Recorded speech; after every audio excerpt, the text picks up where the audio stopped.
L'activité 1 qu'on vous propose aujourd'hui considère les frises suivantes. On a donc la frise L1 et la frise L2.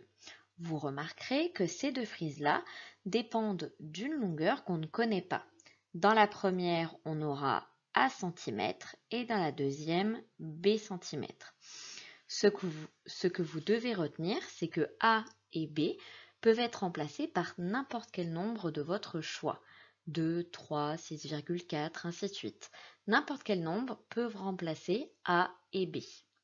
Le but de l'activité ici est d'écrire une formule pour chacune des frises permettant de donner la longueur de la frise. Ces formules que vous donnerez devront donc dépendre de A puis de B.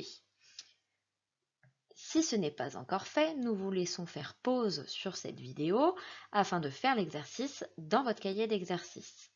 Une fois l'exercice fait, je vous invite à revenir à cette vidéo pour regarder la correction. Commençons la correction de cet exercice. Dans la frise L1, nous remarquons que nous avons un côté qui mesure A cm. Grâce au codage, nous voyons que ce côté-là mesure aussi A cm, celui-ci également, ainsi de suite. À chaque fois, les côtés mesurent A cm.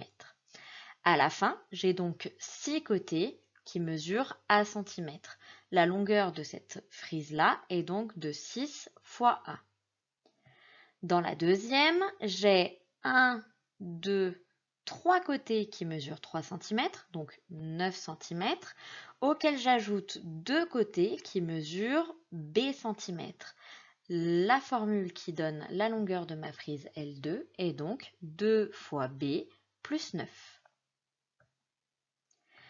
En conclusion, on a créé des expressions littérales, c'est-à-dire une expression qui représente chaque longueur. C'est un calcul contenant une ou plusieurs lettres. Ici, on n'a qu'une seule lettre, mais on aurait pu imaginer une frise qui dépendait à la fois de A et de B.